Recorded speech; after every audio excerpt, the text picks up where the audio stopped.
에게 읽어드리도록 하겠습니다. 여호와께서 노아에게 말씀하셨습니다. 너와 내 모든 가족은 방주로 들어가라. 이 세대 가운데 내가 내 앞에서 의로운 사람인 것을 내가 보았다. 정결한 동물은 모두 각각 암컷과 수컷 7쌍씩, 그리고 정결하지 않은 동물은 모두 각각 암컷과 수컷 2쌍씩, 그리고 하늘의 새들은 각각 암컷과 수컷 7쌍씩을 취해 온 땅 위에 씨를 보존하도록 하여라. 지금부터 7일 후면 내가 40일 밤낮으로 땅에 비를 보내 내가 만든 모든 생물을 지면에서 쓸어버릴 것이다. 노아는 여호와께서 명하신 대로 했습니다. 앉으시면서 이는 하나님의 말씀입니다. 한 번 더 기도하겠습니다.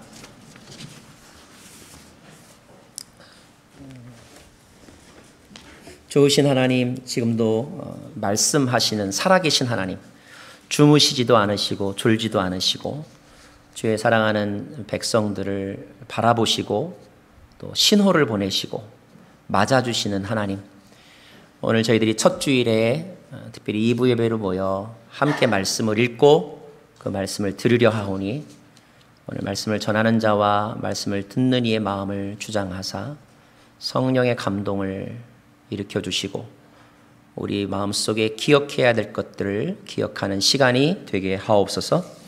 예수님 이름으로 기도합니다. 아멘.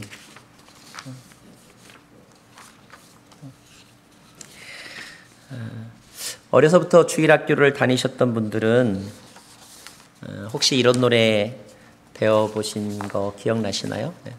노아 할아버지 배를 만든다. 노아 할아버지 배를 만든다. 높은 산 꼭대기에다 배를 만든다. 앞집의 김영감, 뒷집의 박영감 모두 다 반대하여도 노아 할아버지 높은 산 꼭대기에다 배를 만든다. 이런 노래를 저는 배웠는데 또 물론 뭐 교회마다 좀 다를 수 있고 또 시대마다 다를 수 있으니까 모르는 분도 있을 것 같아요.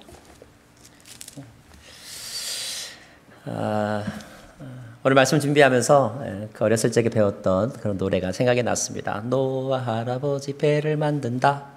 노아 할아버지 배를 만든다. 왜 배를 만들었을까요? 비가 올 것이기 때문에? 아니면 살아남기 위해서? 물론 그럴 수 있습니다. 그러나 더 정확한 답은 성경의 사람들은 어떤 행동을 하는 이유가 다릅니다. 노아 할아버지가 배를 만든 것은 하나님께서 만들라고 하셨기 때문입니다. 아멘. 한번 따라하겠습니다. 하나님의 사람은 하나님이 말씀하시면 한다.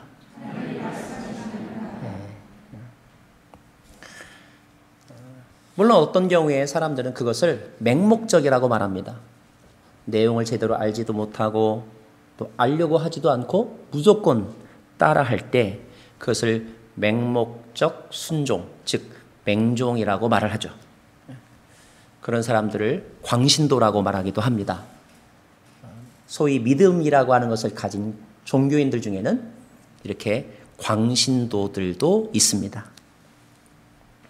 그러나 하나님의 말씀에 순종하는 것은 맹종과는 다릅니다.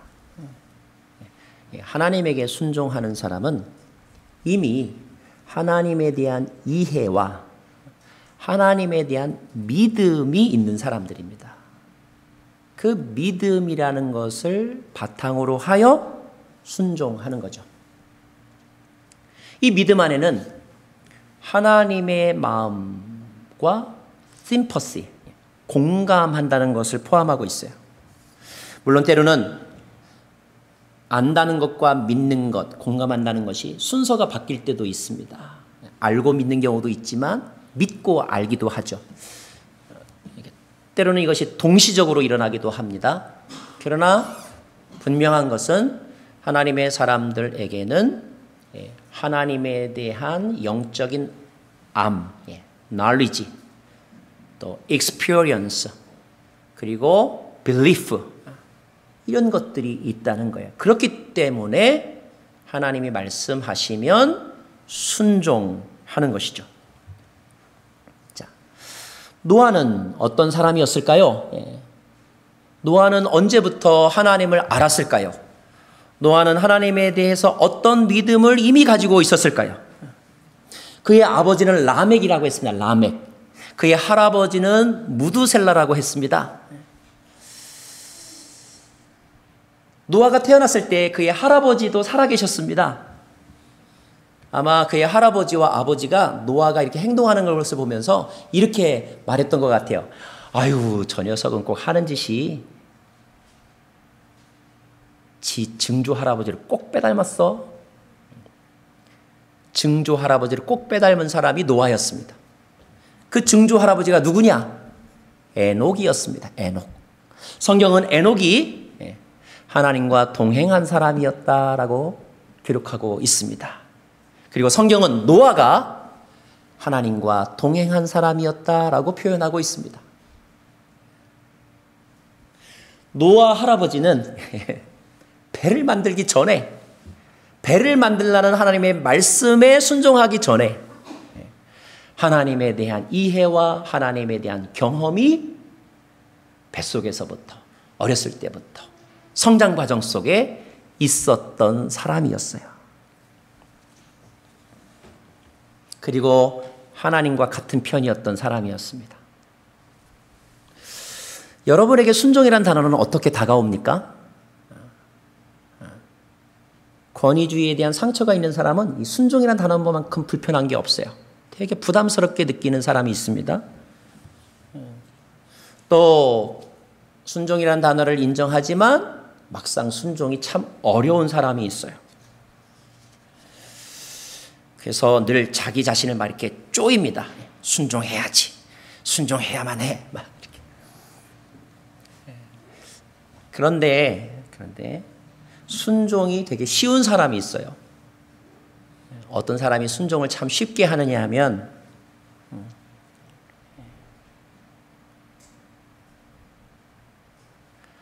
사랑하면 순종 쉽게 하더라고요. 사랑하면. 여러분 연애할 때 여자친구가 때로는 황당무계한 부탁을 해도요. 기꺼이 가서 순종하잖아요. 왜냐하면 사랑하니까. 그래서 우리는 순종해야지라고 하는 의지적인 차원의 기도를 하기 전에 어떤 기도를 먼저 해야 되냐면 내가 하나님 사랑하게 해주세요. 사랑하면 말 안 해도 갔다가 순종하더라고요. 말 안 해도. 하나님께 순종하는 것이 복이라는 거 여러분 알고 계시죠? 그렇다면 어떻게 기도해야 되냐면 순종을 잘하기 위해서라도 내가 하나님 좋아하게 해주세요. 이 좋아하는 감정은요. 어떤 데는 내가 할 수 없는 거예요. 하나님이 주셔야 되는 거예요. 왜 그런 경우 있잖아요. 어제까지만 해도 막 미워 죽겠는데 오늘 갑자기 이유 없이 딱 보는 순간 막 극렬한 마음이 막 생길 때가 있어요. 그죠? 막 사랑하고 싶어 막 미칠 정도의 마음이 들 때가 있어요. 바로 이런 게 어쩌면 하나님이 주시는 마음일 거예요.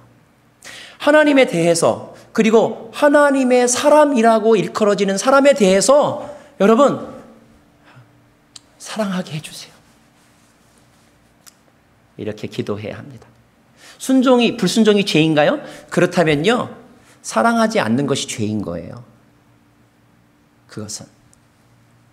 그러니까 우리가 짓는 많은 행동으로 짓는 모든 죄의 근본을 들고 들어가면 그 마음의 죄는 뭐냐면 사랑하지 않는 죄예요. 성도가 성도를 사랑하지 않는 죄. 다른 모든 것은 다 현상입니다. 현상. 사랑하지 않는 것이 죄입니다. 그래서 하나님이 말씀 속에 어떤 얘기를 제일 많이 하세요? 너는 마음을 다하고 뜻을 다하고 힘을 다하여 너의 하나님을 사랑하라. 사랑하면 that will be all. 그게 전부인 거예요. 순종 어렵지 않습니다. 헌신 어렵지 않아요. 희생 어렵지 않아요.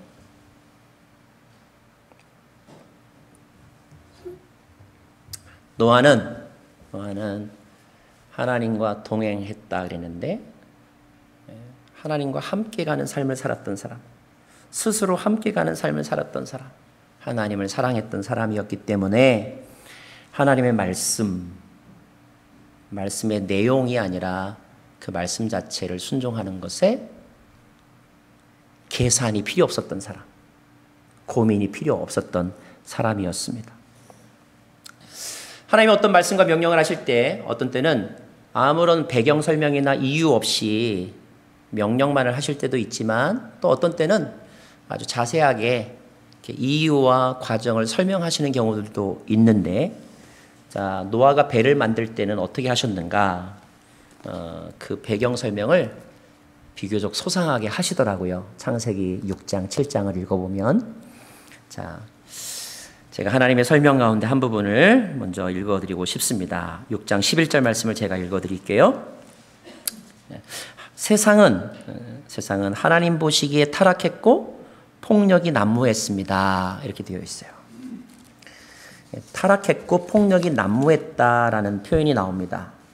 먼저 여러분에게 물어보고 싶어요. 여러분, 그 사람 타락했어. 우리가 그런 말 가끔 하는데 타락했다는 말은 무슨 뜻인가요, 여러분? 술 먹고 담배 피우면 타락한 것일까요? 아니면 나이트클럽에서 밤새 춤추면 그게 타락한 것일까요? 이 타락이라고 하는 말을 영어로 뭐라고 번역했냐면 corruption이라고 번역했는데, 이 corruption이라고 하는 말의 사전적인 의미를 보면 제일 먼저 나오는 그 meaning이 뭐냐면 dishonest. 여러분, 타락은 담배 피는 게 타락이 아니에요. 정직하지 않은 것, 이것이 타락입니다. 정직하지 않은 것. 많은 사람들이 한국교회를 보고 타락했다고 말해요. 한국교회가 건물을 높이 져서 타락한 거예요? 그게 타락이 아니에요. 그거는 아주 지엽적인 현상에 지나지 않은 거예요. 예. 아무도 없는 혼자만의 시간에 하나님을 속이는 것. 이것이 타락입니다. 폭력이라는 단어도 나오는데 영어 성경을 보니까 violence라는 단어를 썼어요. 폭력. 어떤 물리적인 힘, 강제력을 행사하는 것을 말하죠. 그래서 가정폭력, 학교폭력, 또 국가폭력도 있어요. 폭력의 종류에 따라서 신체적인 폭력이 있습니다. 그러나 꼭 신체적인 것만 폭력 아니더라고요. 언어폭력도 있어요. 어떤 경우에는 언어폭력이 더 마음에 오래 남는 거 아세요? 차라리 그냥 매 한 번 맞고 나는 게 나을 수도 있어요. 한 2, 3일 가면 멍이 풀리니까. 근데 어떤 언어는 평생 잊혀지지 않고 그 사람의 영혼을 죽이기도 하잖아요. 뭐 성폭력, 이런 폭력이 있습니다. 자, 타락이라고 하는 말이 dishonest, 성품에 관한 것이라고 한다면 폭력이라고 하는 것은 사실은 방법론에 관한 것입니다. 자, 폭력이 가득했다라고 하는 말은 무슨 뜻이냐면 어떤 사람이 어떤 일을, 어떤 문제를 해결해가는 과정에 있어서 폭력이라고 하는 수단을 즐겨 사용한다, 이런 뜻입니다. 사실 힘을 가진 자의 입장에서는 폭력으로 문제를 해결하는 것만큼 손쉬운 게 없어요. 시끄러! 조용히 해! 그러면 집안이 갑자기 쥐 죽은 듯이 조용하잖아요. 얼마나 간단합니까? 근데 그거를 붙잡아 놓고 얘야, 소리를 높이는 것은 너의 목소리 성대에 위험이 있어, 뭐 이러면서 하나하나 설득해 가려면 너무너무 힘들 거예요. 자, 어느 시대에나 정직하지 않은 사람, 어느 시대에나 그냥 주먹으로 문제를 해결하는 사람이 있습니다. 그런데 문제는 그 정도가 아주 심각했다는 거예요. 그래서 12절과 13절을 읽어보면 어떤 표현이 나오냐면 모든 육체가 스스로 타락한 시대, 이런 말이 나오고요. 그리고 폭력이 가득 찬 시대, 이런 말이 나옵니다. 그러니까 뭐 꼭 뭐 교회 나오는 사람이나 아니나 상관없이 다 정직하지 않다는 거예요. 정직하지. 꼭 뭐 의도적으로 뭐 사기를 쳐야 사기인가요? 그렇지 않잖아요. 말하는 것과 속마음이 다른 것도 dishonest죠. 또 자기가 말한 것을 지키지 않는 것도 dishonest죠. 어떤 문제를 해결함에 있어서 어떤 절차와 과정이 있고 서로 상의를 해야 되고 힘들어도 인내하면서 다른 사람의 권위와 다른 사람의 자리를 빼앗지 않아야 함에도 불구하고 자기에게 조금 더 우월하게 가지고 있는 어떤 무기들, 물리적인 무기 또는 어떤 다른 무기들을 통하여서 상대방의 마음을 강제적으로 짓밟는 것, 이것이 폭력인데 그 폭력의 정도가 심각했다는 것입니다. 자, 21세기 살아가는 2015년도 7월 이 세대를 보면서 만약에 제가 여러분에게 여러분 이 시대는 거짓으로 가득 차 있습니다. 여러분 이 시대는 폭력이 난무한 시대입니다. 라고 말하면 여러분 동의하시나요? 동의하시나요? 동의하는 분도 있고 동의하지 않는 분도 있을 거예요. 자, 노아 시대에 하나님이 이렇게 말했을 때 노아는 이 사회에 대한 평가, 하나님의 평가에 대해서 노아는 동의했을까요? 동의하지 않았을까요? 노아는 동의했다는 것입니다. 같은 마음이었다는 뜻입니다. 어제가 독립기념일이었잖아요. 그래서 여기저기서 막 뻥뻥 폭죽도 나고 반짝반짝하기도 하고 또 모처럼 이렇게 우리가 휴가도 가기도 하고 막 괜히 마음이 막 들떠가지고 뭔가를 해야 될 것 같은 막 다운타운에 안 나가면 뭐 이상할 것 같은 막 그런 분위기로 어제 하루를 지내신 분들이 많으실 거예요. 그죠? 좋은 날이니까. 그리고 파티하는 날이니까. 그런데 여러분, 어떤 사람들은 어제와 같은 그런 순간에 이 미국의 현실을 보면서 지금 우리가 파티할 때냐, 기도할 때이지. 지금 우리가 여행 갈 때냐, 금식할 때이지. 그러면서 for the America, 아메리카를 위해서 기도해야 된다고 모여서 금식하며 철야하며 눈물을 흘리는 사람들이 있습니다. 그 사람들의 마음속에는 어떤 마음이 있는 거예요? 지금 이 시대가 그럴 시대가 아니라고 하는 생각을 하는 거죠. 그렇다고 여러분 괜히 또 어제 일에 대해서 여러분 죄책감을 가지실 필요는 없어요. 예. 그러나 자, 그 시대를 바라보는 지금의 이 사회 현상을 바라보는 어떤 이들의 마음 가운데는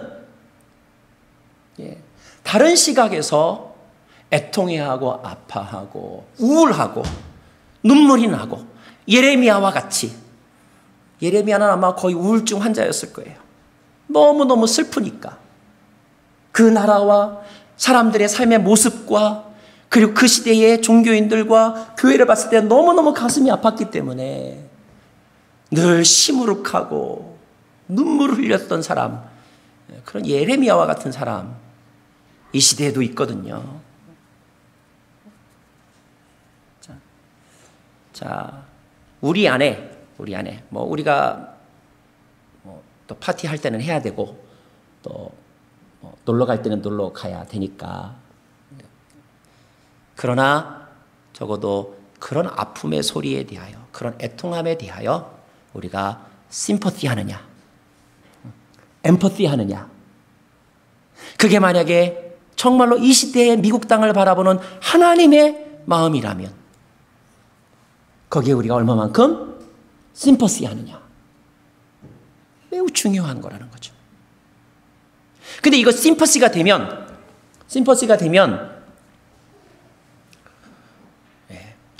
오늘 내가 하루 금식할 거야. 금식하는 게 어렵지 않은 거예요. 근데 심퍼시가 안 되면 뭐예요? 왜 밥 먹는데 금식하라고 그러는 거야? 이렇게 되는 거예요. 중요한 것은 우리의 마음 가운데 하나님의 마음과 같은 마음이 살아있는가 하는 것입니다. 분명한 것은 노아는 하나님의 마음과 하나였다는 것이죠. 자, 하나님이 노아에게 그 다음에 어떤 말씀을 하시냐면 14절부터 16절을 보면 이제 하나님의 해법이 나옵니다. 하나님의 해결책. 그래서 잣나무로 방주를 만들어라. 역청을 발라라. 방주의 크기는 길이가 300, 너비가 50, 높이가 30이다. 방주에는 창을 하나 내어라. 방주는 1층, 2층, 3층으로 만들어라. 이런 구체적인 설명이 나옵니다. 이것도 또 쉽지 않아요, 여러분. 어떤 경우에는 우리가 그래 이 시대가 말세야 다 동의하지만 그럼 이 말세에 우리는 어떻게 살아야 되나? 라고 이렇게 how 방법론에 가면 또 다 의견이 또 다릅니다. 그래서 이른바 강경책도 있고 온건책도 있고 경제적인 효율을 따지는 사람도 있고 아니면 의미를 따지는 사람도 있고 이렇게 또 방법이 다 이렇게 다를 수 있거든요. 자, 하나님의 해법에 대한 노아의 방법은 어떠했을까? 22절 말씀, 6장 22절 말씀 같이 읽겠습니다. 6장 22절. 가지신 분들 읽어주세요. 시작. 노아가 그대로 행했으니 하나님께서 그에게 명령하신 대로였습니다. 예. 한 가지 이런 질문을 합니다. 노아가 그 당시에 건축공학을 알았을까? 조선공학을 알았을까? 또 노아가 비가 어느 정도 올 것인지에 대한 천문학을 알았을까? 노아는 그것을 결코 다 알지 못했을 것 같아요. 참고로 노아가 만들었다고 하는 하나님이 디자인해 주신 대로 노아가 만들었다고 하는 그 배의 규모를 쉽게 말씀을 드리면 국제 규격의 축구 경기장보다 길이가 조금 더 넓고 폭이 조금 더 좁은 것이 노아 방주의 크기입니다. 높이는 1층, 2층, 3층으로 되어 있고요. 농구장 10개를 두 줄로 딱 세워놓은 것과 같은 크기가 노아 방주입니다. 그 시대의 인구수를 감안한다면 이런 배를 지을 필요가 없습니다. 또 그런 기술도 아마 없었을 것 같아요. 사업으로 치면 과잉 투자여서 망할 일입니다. 얼마 전에 인터넷을 봤는데 플로리다에 사는 어떤 그 회사가 이른바 현대판 노아의 방주를 만든다는 거예요. 근데 이 배의 크기가 뭐냐? 간단하게 얘기해서 5만 명을 수용할 수 있는 배. 5만 명을 수용할 수 있는 배. 근데 이 배를 건축하는데, 이 배를 건조하는데 드는 비용이 뭐냐면 100억 달러. 그러면 한국 돈으로 하면 1조인가요? 10조인가요? 그런 디자인, 그런 설계도를 가지고 있다는 것입니다. 근데 원래 이 현대판 노아의 방주를 짓고자 하는 이 생각은 10년 전부터 있었대요. 그런데 투자자가 없대요. 투자자가 없어서 아직도 생각뿐이다. 이런 기사를 본 적이 있습니다. 그래요. 아마 노아 시대에 이러한 배는 지금 시대에 100억 달러를 들여서 짓는 배만큼이나 허무맹랑하기도 하고 비경제적인, 그래서 투자자를 전혀 찾을 수가 없는 그런 규모의 배였을 거예요. 자, 그래도 그 배를 만들어야 된다면 두 번째, 노아가 그 일을 행할 수 있는 능력이 있을까? 성경 연구가들은 노아가 이 배를 만드는 데 걸린 시간이 약 70년에서 80년 정도라고 그렇게 계산합니다. 그러면 여러분, 한 사람이 어떤 프로젝트에 대해서 70년 내지 80년을 지속적으로 할 수 있는 인내심과 능력이 있는 사람이 얼마나 있을까요? 게다가 말 못하는 짐승들을 다 불러다가 배에 태워야 합니다. 사람도 말을 안 듣는데 짐승이 말을 잘 들으는지 모르겠어요. 나무는 또 어디서 구해야 합니까? 역청은 또 어디서 구해야 합니까?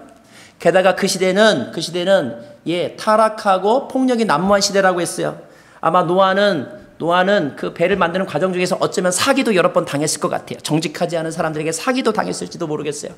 또 어떤 경우에는 자기가 막 이렇게 나무 베어다가 쌓아놓은 야적장의 나무를 훔쳐갔던 이런 폭력을 행하는 사람도 있었을지 모르겠어요. 그럴 때마다 그만두고 싶고 포기하고 싶고 때려치고 싶은 마음이 들었을 것 같아요.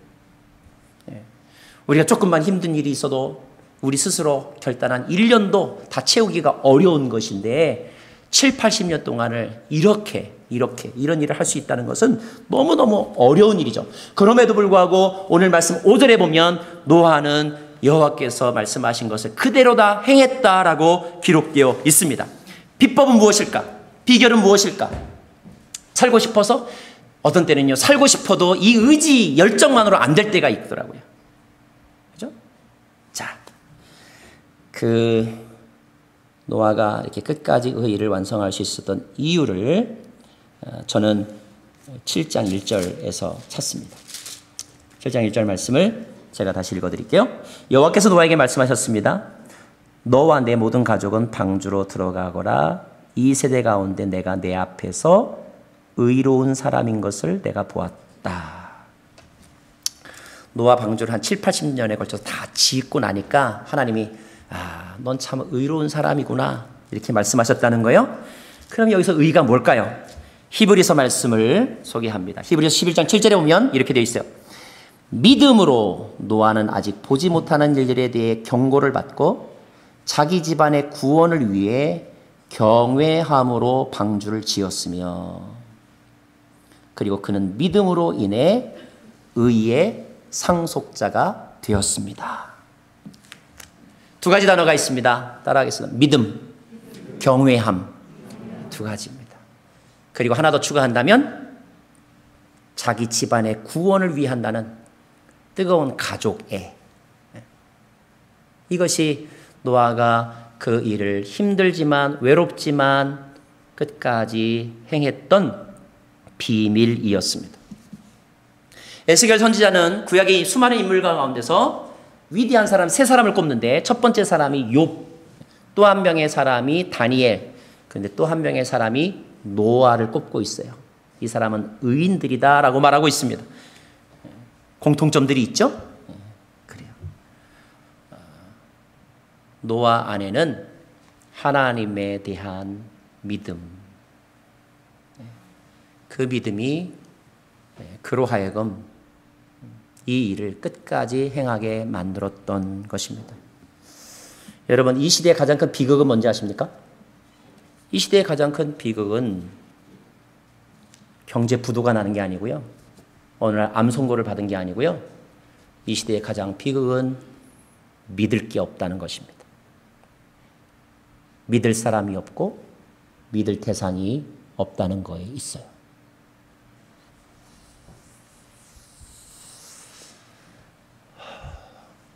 하나님이 믿음을 얼마나 중요하게 여기시고 하나님이 얼마나 믿음을 강조하고 싶은지를 오늘 말씀 속에서 한 가지 더 배울 수가 있는데 6장 18절 말씀입니다. 18절. 제가 읽어드리겠습니다. 그러나 너와는 내가 언약을 세우겠다.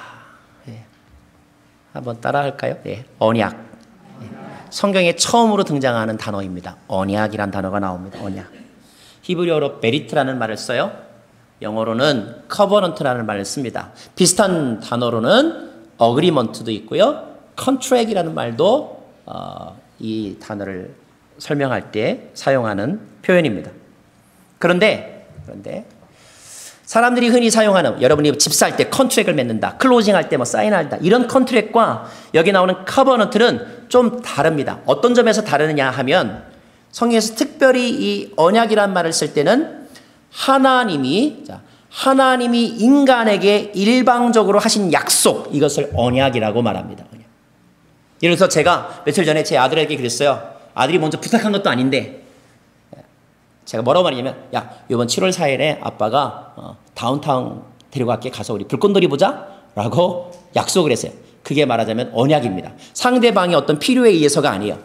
제가 제 아들을 생각해서 스스로에게 그리고 아들에게 한 약속, 이것이 언약입니다. 언약. 그런데 하나님께서 노아에게 언약을 베푸셨다라고 되어 있어요. 처음으로 등장하는 단어입니다. 처음으로 등장. 그리고 노아는 언약을 받은 사람이 되었어요. 언약을 받은 사람. 왜 언약이라는 단어가 여기서 중요할까요, 여러분? 이것은 단지 앞으로 일어날 홍수 심판과 그리고 그 이후에 일어날 일이 단지 노아와 노아의 가정만을 구원하기 위한 것이 아님을 가르쳐주는 표현입니다. 무슨 뜻일까요? 자, 다시 말씀드리지만 그 시대는 타락한 시대이고 폭력이 난무하는 시대라고 했습니다. 다시 말하면 정직하지 않은 시대이고 어떤 룰이 지켜지는 시대가 아니라 자기의 힘으로 다른 사람의 것을 강제적으로 빼앗는 것이 널리 퍼져 있는 시대라는 뜻입니다. 그런 시대가 되면 그런 시대가 되면 어떤 일이 발생하는지 아세요, 여러분? 예, 믿을 수 없는 시대가 됩니다. 믿음을 잃어버린 세대가 된다는 거예요. 약속을 했지만 약속을 지 마음대로 번복하는 세대. 또 약속을 했지만 갑자기 상황이 바뀌거나 자기 감정이 바뀌면 물리적인 힘으로 다 파괴시켜버리는 세대. 이런 일을 한 번, 두 번 겪다 보면 인간의 마음 가운데 본능적으로 어떤 감정이 생기냐면 믿을 수 없는, 믿지 못하는 불신의 사회가 된다는 거예요. 자기 자신도 믿을 수가 없습니다. 배우자도 믿을 수 없습니다. 그리고 신도 믿을 수 없는 후천성 믿음 결핍증의 시대. 이 시대가 노아의 시대였다는 거예요. 반대로 자, 언약, 계약, 약속, 그 약속이 서로 맺어지고 그 약속이 지켜졌다는 것은 무슨 뜻일까요? 신뢰가 회복되어 간다는 것을 의미합니다. 신뢰가 회복이 되면 비로소 사람이 평안합니다. 비로소 자유합니다. 비로소 이 세상은 질서가 잡히는 거죠. 하나님은 단지 노아의 생명만을 구원하기 위함이 아니라 언약이라고 하는 사인의 그 행동을 통하여서 다시 이 세상 가운데 믿음이라는 것이 회복되어지고 믿음 안에서 서로에 대한 존중이 그리고 서로에 대한 신뢰가 회복되어지는 하나님의 나라를 보여주고 싶으셨던 것입니다.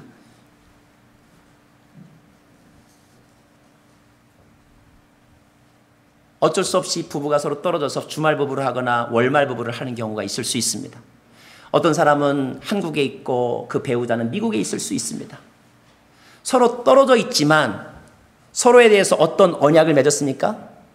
검은 머리가 팥뿌리가 되도록 기쁠 때나 슬플 때나 나는 당신만을 사랑하면서 살겠습니다라고 하는 언약을 맺은 사람이 혼자서 한국 사회에서 살지만 친구들이 2차, 3차로 어딜 가자고 말하지만 사업하다 접대할 일 때문에 술집에 가기도 하지만 그러나 자기가 사랑하는 배우자를 위해서 자기의 마음을 지키고 자기의 몸을 끝까지 지키겠다고 하는 언약에 충실한 삶을 산다면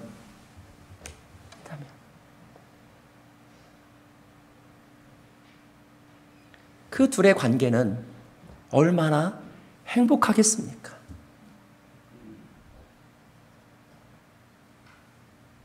인간과 인간 사이에뿐만 아니라 신과 인간 사이에 만약에 언약에 대한 신뢰가 회복이 된다면 그래 내가 기도하면 하나님은 들어주실 거야. 하나님의 말씀에 순종하면 나는 복을 누릴 거야. 이런 신뢰가 회복이 된다면 모든 사람들이 얼마나 진리대로 살려고 노력하고 진리 안에서 즐거워하면서 살겠습니까? 그런데 세상이 어떻게 되었다는 거예요? 신에 대한 신뢰마저 흔들어졌다는 것입니다. 물론 종교적인 행위로는 와서 기도합니다. 그리고 서원합니다. 금식합니다. 헌신합니다. 그러나 자기의 마음속에 기본적으로 뭐가 가득 차 있어요? 이건 그냥 하는 거예요. 이건 그냥 내 마음에 있는 스트레스를 쏟아붓고 오는 것입니다. 하나님이 들어주셔? 들어주긴 뭘 들어줘? 이것이 사라져버린 시대. 하나님은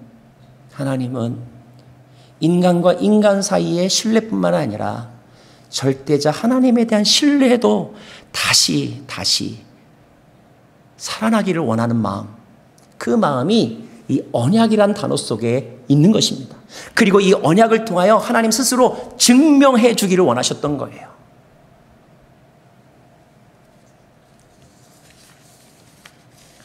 여러분은 여러분 자신을 얼마나 믿고, 여러분은 여러분의 목회자를 얼마나 믿고, 여러분의 배우자를 얼마나 믿고, 여러분이 믿는 하나님을 얼마나 믿고 계십니까?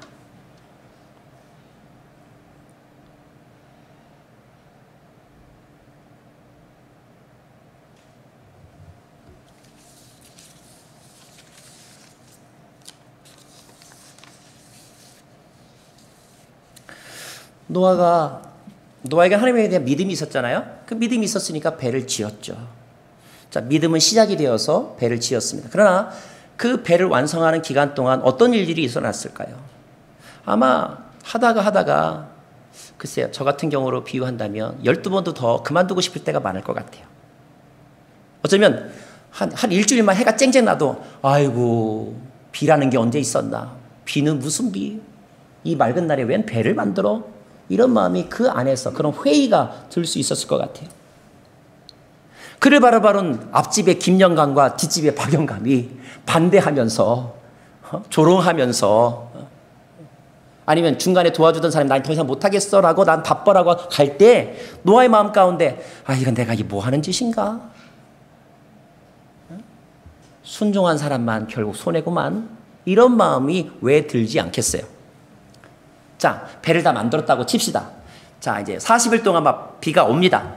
비가 막 와가지고 올 때는요, 또 세상이 전부 다 비천지니까 어떤 마음이 들겠어요? 이거 이러다 나 죽는지 몰라. 이 방주가 이걸 견뎌낼까? 이런 자기가 만들어 놓은 자기 일에 대한 의심과 두려움이 들지 않겠어요?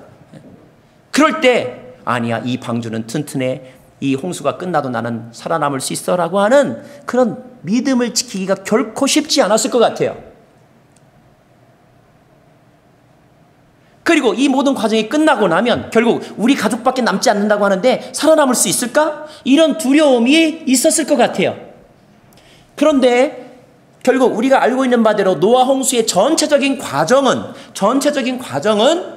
믿음으로 어떤 순종을 시작했던 노아가 그 순종이 끝날 때까지 결국 믿음을 지켰다는 것을 의미하고, 그 사건이 끝나고 난 다음에 하나님은 그 믿음이 결코 헛되지 않았음을 노아 자신에게 그리고 이 세상의 모든 피조물들에게 증명해 주고 계시고, 그 사건을 기록으로 남겨주심으로 21세기를 살아가는 저와 여러분도 동일하게 상황과 정도는 다르지만 하나님의 언약을 붙잡고 살면 끝끝내 살아남을 수 있으리라고 하는 믿음으로 초대하고 계신 것입니다.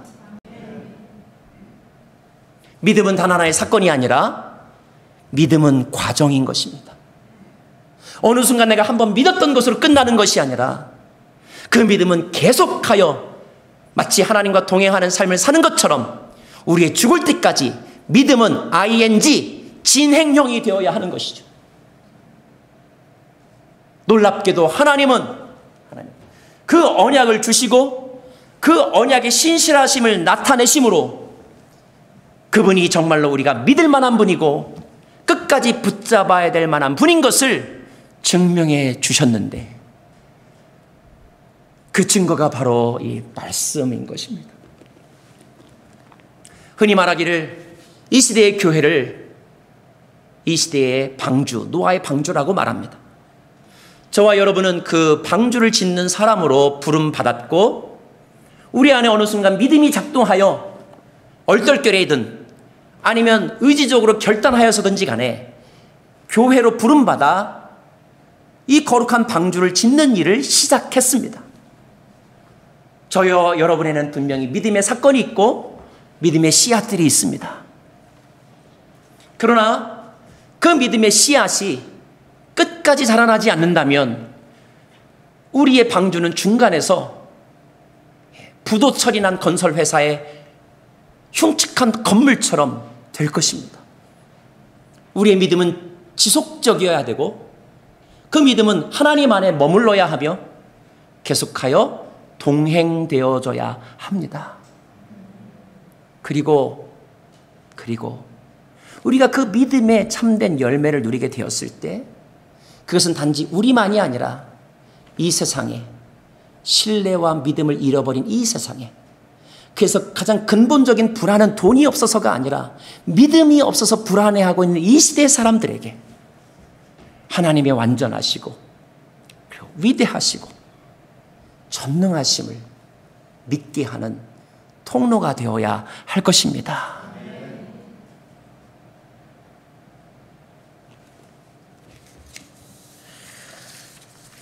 축복합니다, 여러분. 저와 여러분 믿음의 동역자인 줄로 믿습니다. 동행하는 사람은 결코 쉽지 않은 삶이지만 그러나 감사하게도 그 믿음도 하나님께서 우리에게 주시는 선물이니 우리가 마음을 열면 우리의 믿음이 계속 자라나게 될 것이고, 우리는 남은 자 노아와 같이 다음 세대를 준비하는 위대한 씨앗들이 될 줄로 믿습니다. 기도하겠습니다. 하나님 고맙습니다. 하나님 고맙습니다.